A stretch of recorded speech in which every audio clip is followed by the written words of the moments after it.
Now directly come to the point. जैसा कि guys मैंने आपको बताया, धारावी पुनर्विकास परियोजना के लिए बहुप्रतीक्षित मास्टर प्लान 1 महीने के भीतर तैयार होने की उम्मीद है, क्योंकि आधिकारिक रूप से दुनिया के सबसे बड़े झुग्गी बस्तियों में से एक धारावी पुनर्विकास और पुनर्वास के लिए सर्वेक्षण का काम चल रहा है। धारावी पुनर्विकास परियोजना के CEO SVR श्रीनिवास ने 27 फरवरी को संवाददाताओं को बताया कि इस परियोजना का निवेश लगभग 3 लाख करोड़ होने का अनुमान है। आने वाले महीनों में मास्टर प्लान और सर्वेक्षण रिपोर्ट को अंतिम रूप देने का प्रयास चल रहा है। यहाँ 5 प्रमुख तारीखें दिए गए हैं, जिनसे मास्टर प्लान और चल रहे सर्वेक्षण मुंबई में धारावी के पुनर्विकास और पुनर्वास को आकार देंगे। आइए सबसे पहले बात करते हैं कि धारावी का आखिर मास्टर प्लान है क्या। तो गाइस बहुत ही कम शब्दों में बात करें तो पूरी की पूरी धारावी 600 एकड़ के एरिया में फैली हुई है, जिसमें से 296 एकड़ पुनर्विकास के लिए निर्धारित किए गए हैं। मास्टर प्लान धारावी के अनुमानित 10 लाख निवासियों के पुनर्वास के लिए एक रोडमैप के रूप में काम करेगा, जिसमें क्षेत्र के भीतर और बाहर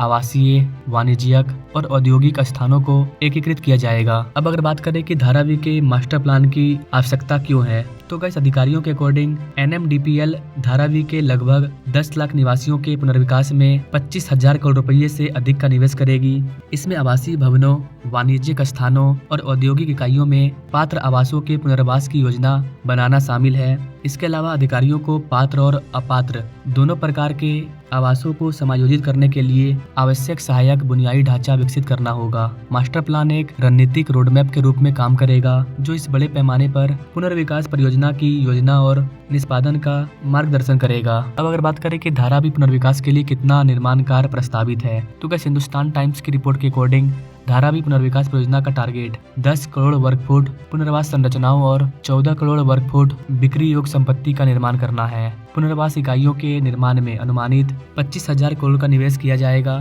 3 लाख करोड़ के अनुमानित निवेश में से लगभग 2,000 करोड़ रुपये पहले ही खर्च किए जा चुके हैं। NMDPL के बोर्ड ने आगामी विकास के लिए अतिरिक्त 2,000 करोड़ रुपये की मंजूरी दी है। तो धारावी में जिन लोगों का पुनर्वास होगा उन्हें क्या मिलेगा, तो गाइस महाराष्ट्र के झुग्गी पुनर्वास अधिनियम के अकॉर्डिंग धारावी के प्रत्येक पात्र निवासी को एक पुनर्वास इकाई मिलेगा, चाहे उनके पास कितने भी मकान हो। ये इकाइयां 350 वर्ग फीट आकार की होगी, जो अन्य झुग्गी पुनर्विकास परियोजनाओं में प्रदान की जाने वाली 300 वर्ग फीट इकाइयों से बेहतर है। धारावी के भीतर पुनर्वास के लिए अयोग्य समझे जाने वाले निवासियों को किराया खरीदकर व्यवस्था के तहत क्षेत्र के बाहर किराए के आवास परिसर में स्थानांतरित किया जाएगा। मतलब जो लोग वहां पर हाल ही में बाहर से आकर के बसे हैं या फिर भाड़ा लेकर के रह रहे हैं, तो उन्हें भाड़ा लेकर के रहना पड़ेगा, लेकिन उन्हें अच्छे मकान मिलेंगे। वहां पर जाके उन्हें भाड़ा लेना पड़ेगा, कम रेंट में उन्हें भाड़ा मिल जाएगा।